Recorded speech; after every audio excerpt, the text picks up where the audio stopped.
Hello everyone, welcome to our YouTube channel mentor ji. आप सभी का स्वागत है। तो जैसा कि आप पीछे देख रहे हैं थंबनेल में, आज जो हम बात करने वाले हैं, जो भर्ती दिल्ली पुलिस की कांस्टेबल की 2023 में जो आई रखी है, उससे रिलेटेड कुछ बात करेंगे।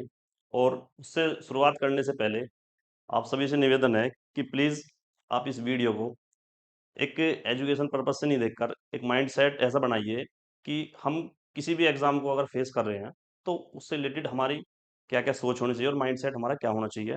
उसके लिए आज हम जो है लाइव हुए हैं। तो सबसे पहले जो बात करेंगे वो है कि दिल्ली पुलिस का जो एग्ज़ाम वो नवंबर में शिफ्टेड है।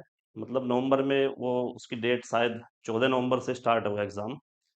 तो जो भी लाइब्रेरी हैं या कोचिंग संस्थान हैं, वहाँ पे सबसे ज़्यादा जो जनसंख्या बच्चों की है वो दिल्ली पुलिस से रिलेटेड बच्चों की ही है। सब काम उसमें अप्रोक्स कंप्लीट हो चुके हैं, फॉर्म वगैरह सब फिल हो चुके हैं।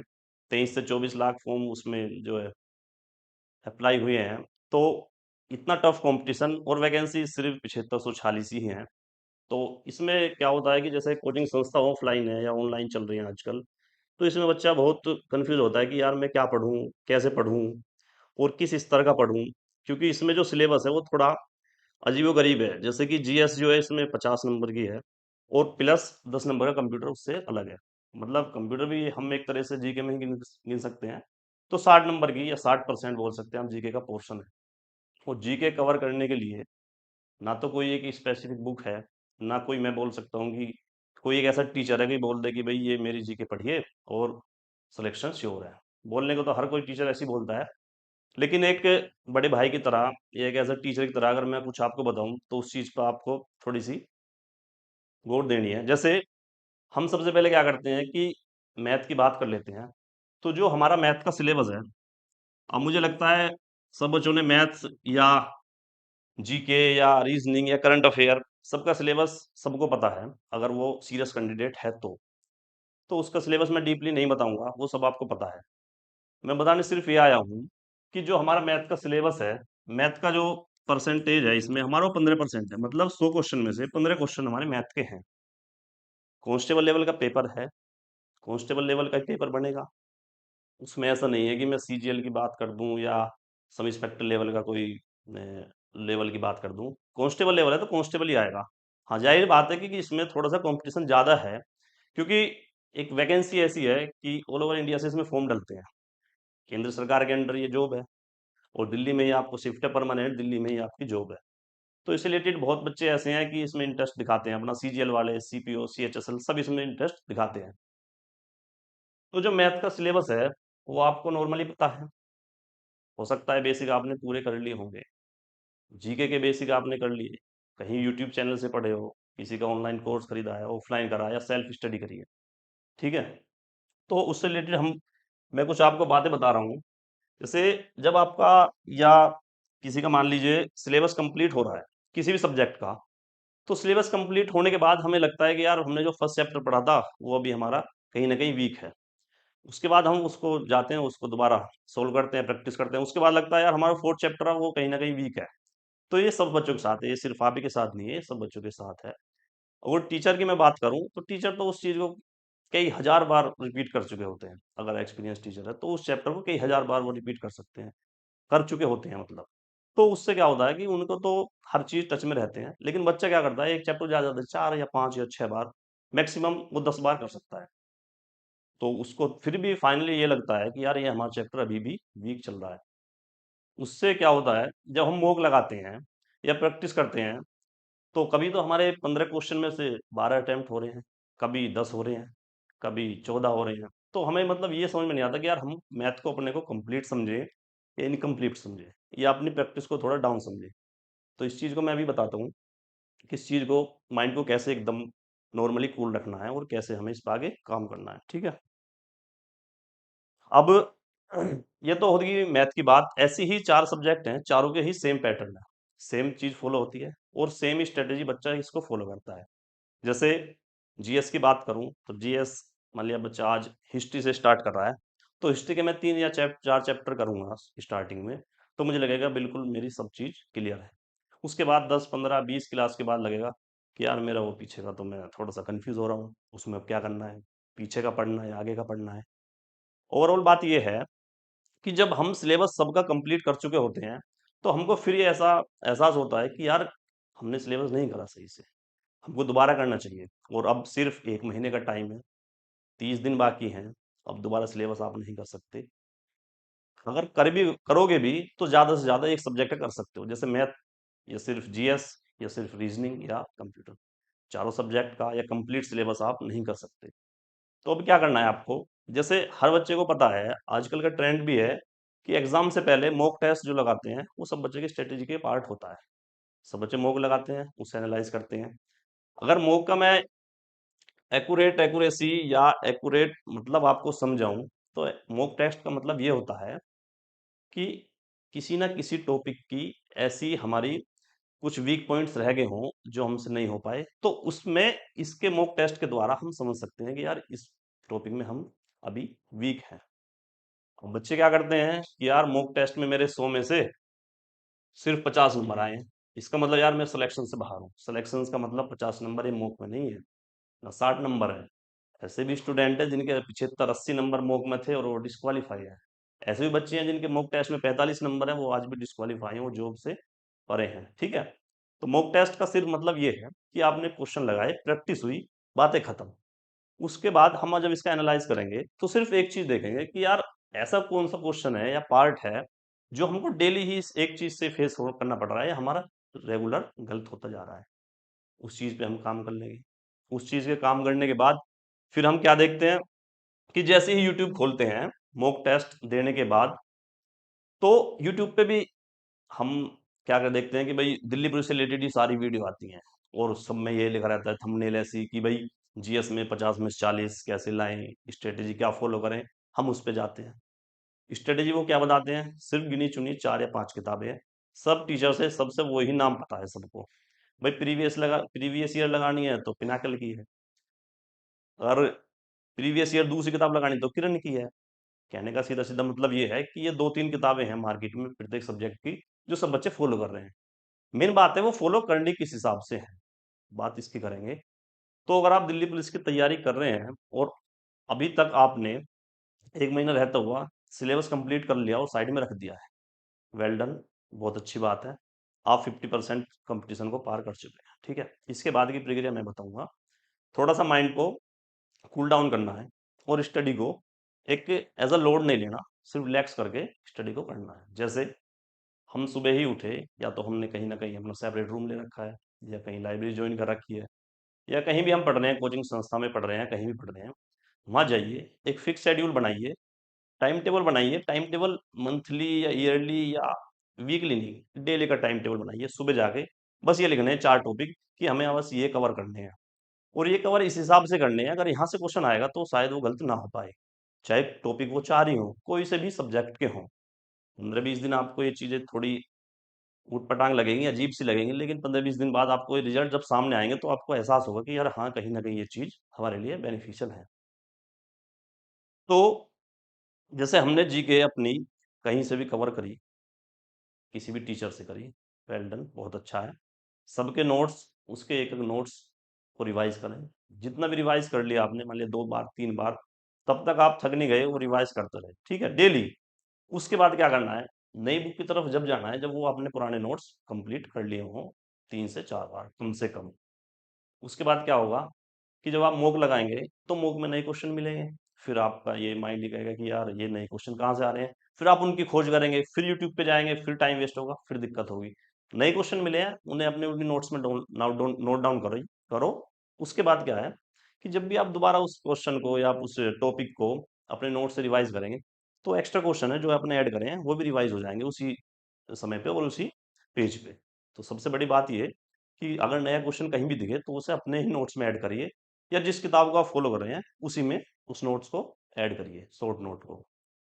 कोई प्रत्येक किताब अगर आप जैसे लूसेंट है या किरण की है, उससे आप जीएस कंप्लीट कर रहे हैं, तो उसी में एक्स्ट्रा क्वेश्चन जो मॉक में आ रहे हैं, या लेटेस्ट सॉरी क्वेश्चन पेपर आ रहे हैं, या सीजीएल वगैरह एसएससी के क्वेश्चन, ये बैंक आ रहे हैं आपके पास, तो उसी में से उन क्वेश्चन को भी ऐड करते जाइए। तो तब क्या होगा कि आपके पास एक कंटेंट एक इकट्ठा हो जाएगा लास्ट टाइम पे, कि जब एग्जाम के 10 या 15 दिन रह जाएंगे, तो आपके पास क्या होगा कि कंटेंट एक ही जगह मिल जाएगा, एक ही बुक में, कि यार इसमें मॉक के भी मेरा कंटेंट है, इसमें मेरे खुद के भी हैंड रिटन नोट्स हैं, और ये बुक का भी सार सारा इसी में अंदर है। उससे क्या होता है, अंदर से कॉन्फिडेंस आता है कि यार हम मेरी जीके कहीं ना कहीं अब कंप्लीट होगी। फिर भी क्या होता है कि मॉक देते हैं। दिल्ली पुलिस के लिए इतना टाइम है कि आप एक क्वेश्चन को 2 बार भी सोल्व कर सकते हैं। मैथ और रीजनिंग की बात कर रहा हूँ, 40 क्वेश्चन आते हैं, ठीक है। अगर आप 40 क्वेश्चन को 2 बार भी सोल्व करोगे तो टाइम बिल्कुल एफिशिएंट है, कोई दिक्कत नहीं है, टाइम की उसमें कमी नहीं है। तो स्पीड पे इतना ध्यान मत दीजिए, ना ये फालतू की बातों पे कि भाई मुझे स्क्वायर इतने याद करने हैं, इतने क्यूब याद करने हैं, ये सोर्टिंग याद करनी है, कोई दिक्कत नहीं है। अगर बेसिक भी है, बेसिक से भी आप क्वेश्चन कर रहे हो, तो उस एग्जाम में आप क्वेश्चन को बिल्कुल नॉर्मली सोल्व कर दोगे, ठीक है। उसमें स्पीड का कोई इतना बड़ा इशू नहीं आएगा। बात रहती है जीके और कंप्यूटर की। जीके कंप्यूटर में क्या है, जो क्वेश्चन आप सोल्व कर रहे हो एक बार, या तो हाँ है या ना है, या तो आप question on the spot solve करोगे या उसे स्किप करके आगे बढ़ोगे। मतलब 60 क्वेश्चन को आप ज्यादा से ज्यादा 15-20 मिनट, 20 मिनट मैक्सिमम ले लोगे। उसके बाद जो टाइम बचता है वो मैथ और रीजनिंग का ही बचता है। तो एक तो लोड ये खत्म करिए कि हमारे टाइम का मैनेजमेंट थोड़ा सही नहीं बैठ रहा है, या टाइम थोड़ा कम पड़ रहा है। टाइम बिल्कुल भी कम नहीं पड़ेगा अगर आपने 1-2 बार मैथ को कवर किया हुआ है, सिलेबस को बढ़िया तरीके से, ठीक है। टाइम बहुत है। उसके बाद जो आपकी खुद की ही मैथ के नोट्स हैं, उनको क्या करना है कि एक उस तरह से लिखना है कि एग्जाम से अगर 5-6 दिन पहले मैं आपको बोलूँ कि भाई मैथ के नोट्स आप कितने दिन में रिवाइज कर लोगे, तो मैक्सिमम आपको 2 दिन लगने चाहिए बस नोट्स को रिवाइज करने में। इस तरीके के शॉर्ट नोट हों कि 2 दिन में आप पूरी मैथ्स का रिवीजन कर लो। मैथ्स की बात कर रहा हूँ। जीके के कोई ऐसे शॉर्ट नोट्स ऐसे नहीं बनते कि आप 2 दिन में रिवाइज कर लोगे। जीके को रिवाइज करने में टाइम लगता है, लेकिन मैथ को रीजनिंग को नहीं लग सकता है, ठीक है। तो आप डेली का एक शेड्यूल ऐसे बना सकते हो कि यार हम सुबह पहले लाइब्रेरी में गए, लाइब्रेरी में जाने के बाद हमने सबसे पहले एक मॉक टेस्ट लगाया। मॉक टेस्ट के लिए सजेस्ट कर रहा हूँ मैं, यार मॉक टेस्ट किसी भी संस्था का मत लगाइए। जो यूट्यूब चैनल है या कोई ऑफलाइन या ऑनलाइन कोचिंग है, वो भी अपने मॉक टेस्ट देते हैं, उनका मॉक टेस्ट मत लगाइए। और आप लगा रहे हैं तो 1 या 2 मॉक टेस्ट लगा सकते हैं आप, जिससे आपको लेवल पता लग जाए कि किस लेवल का बना रहे हैं। फंडा उनका कुछ और है, वो चाहते हैं कि अपनी पॉपुलैरिटी थोड़ी ज़्यादा हो, वो क्वेश्चन इस हिसाब से बनाते हैं कि वो क्वेश्चन उन्हीं के ही टीचर्स के द्वारा सोल्व करवा सकते हैं बस। कहीं और आपने ना पढ़े होंगे ना देखे होंगे। फिर क्या बोलते हैं कि हमारे यहाँ अगर कोई मॉक टेस्ट में 40 क्वेश्चन ले आएगा तो वो दिल्ली पुलिस में सिलेक्शन ले जाएगा। ऐसे कैसे ले जाएगा यार, 40 क्वेश्चन सिलेक्शन नहीं हो सकता है। 65-60 अगर इस मॉक टेस्ट में आपका अब नंबर बढ़ रहे हैं, तभी जाके ये स्कोर जो आपके 70+ पहुंचेगा, 40 से नहीं पहुंच सकता। फिर एक बच्चे ने उनसे कमेंट करके पूछा कि सर मैं एक बहुत बड़ी संस्था की बात बता रहा हूँ, नाम ऐसे लेना सही नहीं है, कि सर आपके मॉक टेस्ट में सर मेरे 40 नंबर आते हैं, और अगर मैं और किसी उसका लगाता हूँ तो उसमें सर 65-70 नंबर आ रहे हैं, सर ये क्या बात है। बोलते हैं कि हम जो तैयारी कराते हैं मॉक टेस्ट के द्वारा, वो हार्ड क्वेश्चन कराते हैं, तो आप इजी तो सोल्व कर ही लोगे। ये बात बिल्कुल ही मैं बोल सकता हूँ, इस बात का कोई जवाब उनके पास भी नहीं है, टीचर के पास। और हमारे पास तो खैर क्या ही होगा, हम एक ऐसे स्टूडेंट की दृष्टि से मैं आपको बता रहा हूँ कि अगर टीचर बोले कि हम एक हार्ड टेस्ट बना रहे हैं तो इजी क्वेश्चन आप सोल्व कर लोगे, तो आप किसी बेवकूफ से बच्चे से पूछ लेना या टीचर से किसी से पूछना कि यार ऐसा है कुछ, हम मतलब कुछ डिफिकल्ट क्वेश्चन सोल्व करके इजी सोल्व कर सकते हैं, नहीं कर सकते यार। इजी का अलग हिसाब होता है, सोल्व करने का तरीका अलग होता है, उसके कंसेप्ट अलग होते हैं, हार्ड का अलग होता है। एक हार्ड और एक अनएक्सपेक्टेड में फर्क होता है, मैं समझाता हूँ आपको। एक हार्ड क्वेश्चन पेपर बनाना और एक अनएक्सपेक्टेड में क्या फर्क होता है। जैसे दिल्ली पुलिस 2020 का जो क्वेश्चन पेपर था, आपने देखा होगा प्रीवियस ईयर, उसमें क्या था कि मैथ्स के जो क्वेश्चन थे, 15 क्वेश्चन है। उन 15 क्वेश्चन, वो लैंग्वेज इतनी ईजी है, और एक एक बार में पढ़ने के बाद आप सोचोगे हाँ ये क्वेश्चन मेरे से हो जाएगा, लेकिन जब सोल्व करने लगोगे तो क्वेश्चन बहुत टाइम ले रहा था। मतलब कैलकुलेशन थोड़ी हार्ड थी। 2 से 8 डायरेक्ट ऐसे नहीं कट रहा था, 2 से 8 नहीं कटा रहे थे, सीधा 9 कुछ ऐसे कटा रहे थे, तो मतलब कहीं ना कहीं टाइम कंज्यूमिंग था वो। तो उसे आप बोल सकते हैं वो हार्ड पेपर था मैथ का। मैथ की बात कर रहा हूँ मैं। अनएक्सपेक्टेड क्या होता है, अनएक्सपेक्टेड ऐसा होता है कि मैं पूछ लूं, जैसे एग्जाम में क्वेश्चन आते हैं कि प्लासी का युद्ध कब हुआ, 57 में हुआ। बक्सर का कब हुआ, 64 में हुआ। ठीक है, ये क्वेश्चन नहीं पूछ रहा, पूछ रहा हूँ बक्सर और प्लासी के बीच की दूरी बताओ। ये होता है अनएक्सपेक्टेड, ठीक है, जिसका कहीं कोई आंसर नहीं है। और जिसका इसका आंसर जो है ना, वो उसी मास्टर के पास है जिसका वो मॉक टेस्ट है। वो बता देगा कि सर 64 किलोमीटर या 65 किलोमीटर। तो बच्चे क्या होता है, सर वहां से पढ़ा है, उनके बाद मॉक लगाया तो मैं 70 नंबर आ रहे हैं, वो गुमराह कर रहे हैं तुम्हें, ठीक है। तो मैं आपको एक सलाह देता हूँ, अगर मॉक टेस्ट लगाने तो टेक्स्ट बुक के लगाइए। वो ऐसा नहीं है कि आपको किसी अलग लेवल से, अनएक्सपेक्टेड लेवल से आपको पढ़ाएंगे। वो बिल्कुल उसी लेवल से आपको टेस्ट कराएंगे जो उसमें बेसिक आता है। जिस लेवल का हमारे कांस्टेबल लेवल में पूछा जाता है। कभी-कभी ऐसा होता है कि यार 10 मॉक के बाद जो नेक्स्ट मॉक आता है वो उसमें हार्ड है, हमारे नंबर कम आ गए हैं, कोई दिक्कत नहीं है, वो कभी-कभी होता है। तो उसमें अब हम एक एवरेज अगर काउंट करेंगे, तो हमारा जितनी नॉलेज है उसके हिसाब से नंबर हमारे उसमें बने होते हैं। तो मॉक सिर्फ उसका लगाना, टेक्स्ट बुक का जिसकी मैं बात कर रहा हूँ, मॉक लगाने के बाद जब आप उसको एनालाइज़ करेंगे, एनालाइज़ में सिर्फ ये चीज़ देखना कि यार मेरे इसमें से कौन-सा टॉपिक है जो नहीं हुआ है, सिर्फ उस टॉपिक पे ध्यान देना है, सारे पे नहीं देना मॉक टेस्ट पे। जो तुमने सही करा है, वो तो हुआ ही है, उसमें कोई दिक्कत नहीं। लेकिन जो गलत हुआ है या आपने स्किप करा है, उस पे ध्यान देना कि यार मेरे कौन-सा टॉपिक है जो हमसे स्किप हुआ है या बार-बार मेरे से नहीं हो रहा है। उस टॉपिक को कवर कर सकते हैं आप कहीं से भी। अभी समय है कि आप कम से कम 15 टॉपिक प्रत्येक उससे सब्जेक्ट से आप कर सकते हो। जैसे 15 टॉपिक आप मैथ से कर सकते हो, जैसे परसेंटेज में कम से कम 10 या 12 कांसेप्ट हैं। तो मॉक टेस्ट में क्या है कि 2 कांसेप्ट वो आ गए जो आपसे नहीं आते। तो पहले उन 2 कांसेप्ट को कंप्लीट कर लीजिए, ठीक है? अभी टाइम है। लेकिन एंड टाइम पे क्या है, आपके पास कंसेप्ट सारे होने चाहिए, चाहे क्वेश्चन उसका आपसे सोल्व हुआ या नहीं हुआ, इट्स अ डिफरेंट। तो मॉक के बाद उसके एनालाइज इस तरह से करना है, जिससे मैं अब बताया कि भाई क्वेश्चन को देखना है, टॉपिक कंसेप्ट इस तरीके का नहीं हो, उसके बाद उसको उसी दिन निपटाना है बात। उसके बाद क्या होता है, यूट्यूब वीडियो है, जैसे मान लिया प्रैक्टिस सेट कराते हैं या मैराथन वगैरह कराते हैं, उन पे उनको स्किप करिए। चाहे 1 घंटे की वीडियो हो, वो 1 घंटे का वीडियो का मतलब है, आपको सिर्फ़ और सिर्फ़ 10 मिनट का कंटेंट दे रहे हैं। अगर आपको उस कंटेंट को किताब से पढ़ेंगे, तो सिर्फ़ वो 10 मिनट का कंटेंट है, आपके 1 घंटा जा रहा है, ठीक है? उससे आपको इतना बेनिफिट हो जाएगा कि जब वीडियो चलती रहेगी, तो ऐसा लगता है आपको कि यार कहीं न कहीं मेरे दिमाग में इसने डायरेक्ट ही घुसा दिया, अब ये नहीं निकलने वाला है। लेकिन जैसे ही वीडियो पुरानी हो जाएगी, वो रिकॉल होनी बिल्कुल बंद हो जाएगी। वो रिकॉल नहीं हो पाएगी। उससे अच्छा तरीका ये है कि जो आपको एक किताब जो आपको प्रेफ़र कर रहे हैं, कोई सी भी कर रहे हैं, लूसेंट वगैरह कुछ भी किताब है, कोई सी भी एक जीके की, उसको 1 घंटे वीडियो की जगह 1 घंटा उस किताब को दीजिए, ठीक है? उससे क्या होगा कि जब आप उसको किताब को पढ़ोगे तो 1 घंटे में कम से कम इतना पढ़ लोगे कि आप 1 हफ्ते की वीडियो में नहीं कर सकते हो। और अब समय कम है, 30 दिन है, 30 दिन आप बिल्कुल ही मैं मेरी सलाह आप मानते हो, तो 30 दिनों में वीडियो बिल्कुल देखना ही बंद कर दो। अगर करंट अफ़ेयर भी कर रहे हो ना, तो करंट अफ़ेयर भी आप कहीं न कहीं किताब से ही पढ़िए, जैसे स्पीडी की है, एडुटेरिया है, उनसे पढ़िए। फिर दूसरा काम क्या हो गया, यूट्यूब चैनल की बात बताई, यूट्यूब वीडियो की बात बताई। एक सेल्फ हैंड रिटन नोट्स जो हैं, चाहे आपके वो छोटे हैं, जैसे हिस्ट्री आपने सिर्फ़ और सिर्फ़ 15-20 पेजों में ख़त्म कर दिया, कोई दिक्कत नहीं है। आप पहले उसको कवर करो, पहले वो कम से कम अपने 10-15 पेज अपने करो, उसके बाद दूसरे पे जाना है, ठीक है? हैंड रिटन नोट्स के बाद फिर आते हैं प्रीवियस ईयर पेपर, सबसे बड़ा फ़ायदा है एसएससी के लिए, अगर एसएससी इस एग्ज़ाम को करा रही है, तो सबसे बड़ा फ़ायदा है प्रीवियस ईयर पेपर्स का। प्रीवियस ईयर पेपर्स का मतलब ये नहीं है कि यूपी पीसीएस आरओ ये आरओ ऐसे लगा दिए, ये नहीं। एसएससी जो हाल फिलहाल में ही किसी भी लेवल का एग्जाम ले रही हो, चाहे वो इंस्पेक्टर लेवल का, चाहे वो कांस्टेबल लेवल का, सबके ही क्वेश्चंस हमको देखने हैं एक बार जरूर। और अगर दिल्ली पुलिस कांस्टेबल की कर रहे हो, 2023 की बजाय 2020 में जो एग्जाम हुआ था, दिल्ली पुलिस ने एसएससी ने ही कराया था वो भी, उसके सबसे पहले उसके प्रीवियस ईयर पेपर कराए, ठीक है?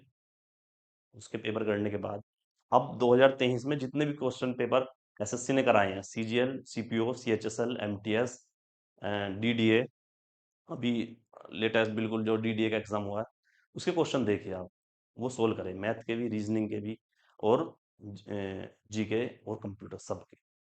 कंप्यूटर के लिए क्या है कि लास्ट में जो है 10 नंबर का कंप्यूटर बहुत ही इंपॉर्टेंट है, क्योंकि लास्ट टाइम जो कंप्यूटर ऐड हुआ था 2020 में कांस्टेबल में, उस टाइम बच्चों को लिखा था सिलेबस में बेसिक कंप्यूटर। तो बच्चों को लगा कि यार यही हार्डवेयर सॉफ्टवेयर वगैरह के बारे में थोड़ा बहुत ही पूछ लेंगे, सीपीयू माउस वगैरह क्या है, लेकिन वो कुछ अलग लेवल के क्वेश्चन थे, ठीक है? उसके बाद स्कोर 10 में से 2, ढाई, 3, जो ट्रेंड चला वो चला एमएस ऑफिस को लेके, MS Excel, MS PowerPoint, PowerPoint, और ये सारी चीज़ें जो हैं, इंटरनेट वगैरह, जीमेल वगैरह, सिलेबस बिल्कुल चेंज था वो, जो मतलब एग्जाम में आया था, अनएक्सपेक्टेड बोल सकते हैं आप उसको।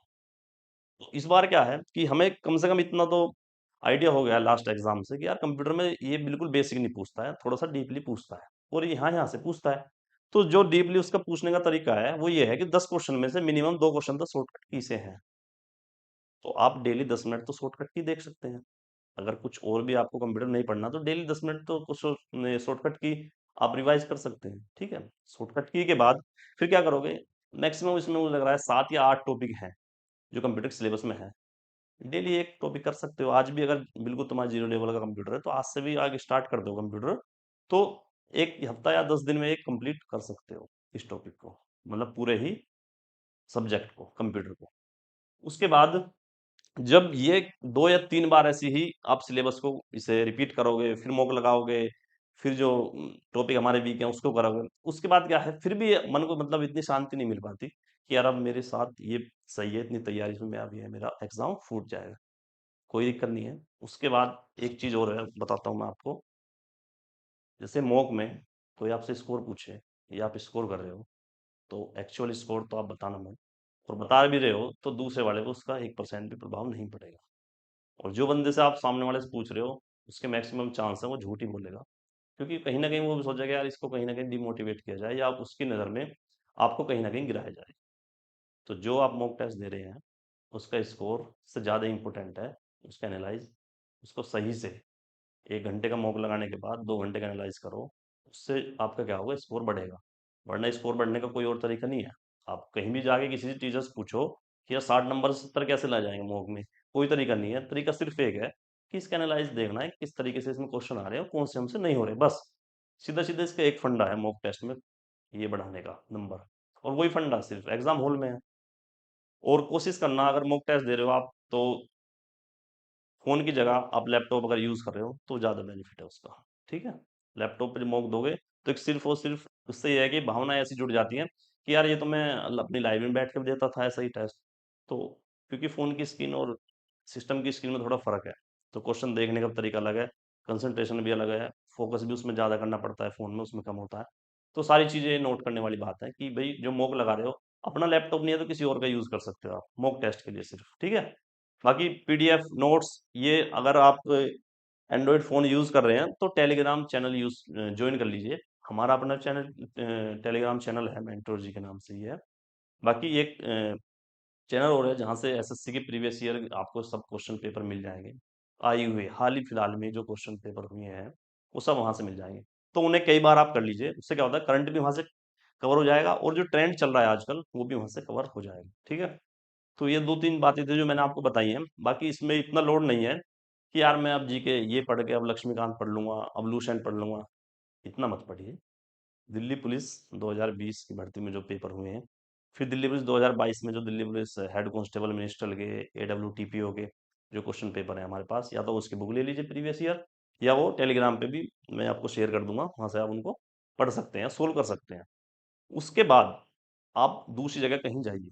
इतना करने के बाद ये मॉक टेस्ट भी, वो प्रीवियस ईयर पेपर भी, अपने नोट्स भी, उसके बाद आप कहीं जा सकते हैं दूसरी किताब पे या कुछ और कर सकते हैं, ठीक है? सबसे पहले ये कोशिश करनी है कि ये पूरी तरह से बिल्कुल ठीक और सटीक रणनीति के साथ ये हमारा कंप्लीट होना चाहिए। बाकी अभी जो ऑफ़िशियली डेट है वो 14 नवंबर से स्टार्ट है एग्ज़ाम की। हो सकता है आगे थोड़ी-सी स्किप हो गई, दिसंबर या फर्स्ट वीक या सेकंड वीक तक जा सकती है।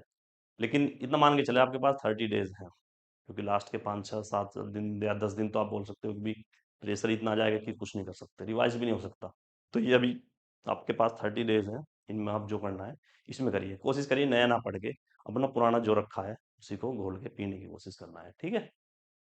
फिर एक चीज़ और बचती है इसमें कि सर जैसे क्वेश्चन पेपर का जो पैटर्न होता है, वो हार्ड का या ईज़ी का कैसे पता लगता है? कि सर हम एग्ज़ाम में बैठे हैं, तो वहाँ कैसे पता लगेगा कि सर हम 60 को अटेम्प्ट करने हैं, 65 सेफ है या 70 अटेम्प्ट सेफ है?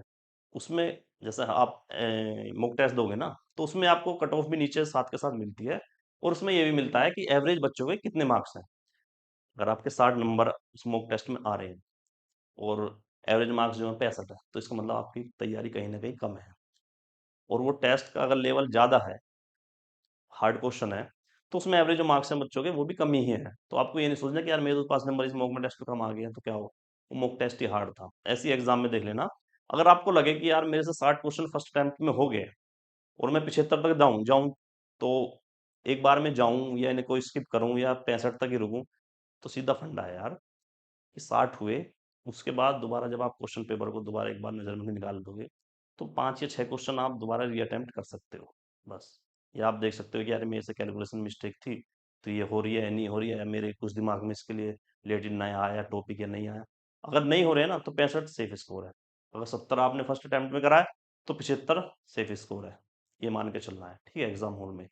और एसएससी का नियम है यार, और वो भी दिल्ली पुलिस का जब एग्जाम दे रही है, वो कुछ ना कुछ तो नया करेगा, ठीक है। उसे भी पता है मार्केट में क्या चल रहा है, क्या बच्चे पढ़ रहे हैं, कौन सी किताब फॉलो कर रहे हैं। अभी लेटेस्ट सीबीआई का एग्जाम हुआ है, तो उसमें ऐसा स्टैटिक जीके का जो पोर्शन था वो अलग लेवल से पूछा है उसने। वो ये लेवल नहीं पूछा जो फिर पिछले 2 साल से पूछती आई है किताबों में है, लेवल अलग पूछा है उसने। तो ऐसी ही दिल्ली पुलिस, जैसे 2018 वाली भर्ती की बात करूं मैं, तो 2018 वाली भर्ती में जीके के 50 में से 25 से 30 क्वेश्चन उसने करंट अफेयर्स के पूछे। करंट अफेयर तो उस जमाने में बता रहा हूँ 2018 में, करंट अफेयर तो ये भी नहीं पता था यार करंट अफेयर भी कोई टॉपिक या सब्जेक्ट है या इसको पढ़ना पड़ता है। ठीक है, सब ये देख लेते हैं, हाँ राष्ट्रपति कौन है, प्रधानमंत्री कौन है, चुनाव आयुक्त कौन है, ये 5-6 चीजें पता लग गई, बस बात खत्म हो गई। उसमें से 50% जी के पोर्शन में उन्होंने करंट अफेयर पूछा, अनएक्सपेक्टेड हो गया। नेक्स्ट ईयर 2020 आई, तो क्या हुआ कि भाई दिल्ली पुलिस का एग्जाम आया। बच्चों ने सोचा यार पिछली बार 25 क्वेश्चन उन्होंने करंट अफेयर पूछे, भाई बच्चे 2-2 3-3 घंटे करंट अफेयर पढ़ रहे हैं, करंट अफेयर के 2 क्वेश्चन आ रहे हैं, 3 क्वेश्चन आ रहे हैं, वो फिर अनएक्सपेक्टेड हो गया। तो वो भी देखते हैं यार कि मार्केट में बच्चे में क्या चल रहा है, शिक्षा किस हिसाब से वहाँ बट रही है।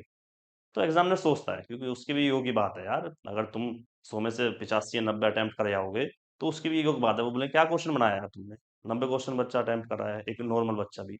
तो उस चीज़ का ध्यान रखते हैं, वो कुछ ना कुछ नया करेंगे, तो नए के लिए भी तैयार रहना है, ठीक है। इतना लोड नहीं लेना यार कि मैंने तो ये पढ़ा है उसके, तो इसने ज़्यादा अंदर पूछ लिया, वो सबके लिए पूछ लिया उसने, ठीक है। उसकी वो नीति है कि वो ऐसा करके ही आएगा।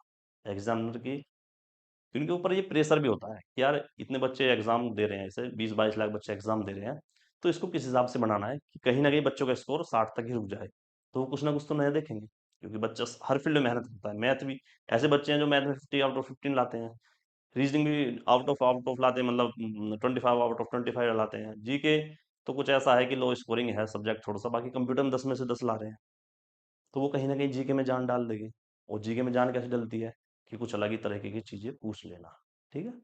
तो उससे कोई घबराना नहीं है, सीधी बात है कि जो पढ़ रहे हो पूरे दिन में, उसे अगले दिन फिर रिपीट करो, फिर रिपीट करो, फिर रिपीट करो। चाहे 2 पेज पढ़े हैं, 2 ही करो, बातें खत्म, ठीक है? इतनी बातें थी जो आप शेयर करनी थी। बाकी स्कोर अगर आपका 100 में से 50 भी आ रहा है ना, तो इम्प्रूव हो जाएगा और 100% हो जाएगा। यहाँ नहीं होगा तो एग्ज़ाम में तो हो ही हो जाएगा, ठीक है? क्योंकि एग्ज़ाम में एक तो दिमाग भी उस हिसाब से थोड़ा-सा काम करता है यार, कि कैलकुलेशन थोड़ी-सी सटीक करनी है। यहाँ क्या है, चल मॉक टेस्ट है, लगा लूँगा। बीच में पॉज़ कर देते हैं, देख लेते हैं यार दोस्त क्या बातें कर रहा है। तो वहाँ थोड़ा माइंडसेट अलग होता है, वहाँ नंबर 2-4 वैसे भी इंक्रीज़ हो जाते हैं, ठीक है? और थोड़ा-सा लेवल में फ़र्क मिल जाएगा। तो इस चीज़ से मत घबराना कि मेरे कितने नंबर बन रहे हैं, बस घबराना इस चीज़ से है कि मेरी कंप्लीट सिलेबस मेरे एक 1 या 2 बार मेरे द्वारा कंप्लीट हुआ है, नहीं हुआ। बस इस चीज़ से देखना है कि मेरे कहीं न कहीं कोई टॉपिक छूट ना गया हो। अगर अभी भी छूट रहा है, तो पहले उसको पूरा करिए। अभी समय है, उसको पूरा कर सकते हो आप, ठीक है? बाकी सारी चीज़ आपको और बाकी आगे की स्ट्रैटेजी, किताब वगैरह नेक्स्ट वीडियो में देखते हैं। जल्दी मिलेंगे, तभी बात करते हैं। जय हिंद, जय भारत।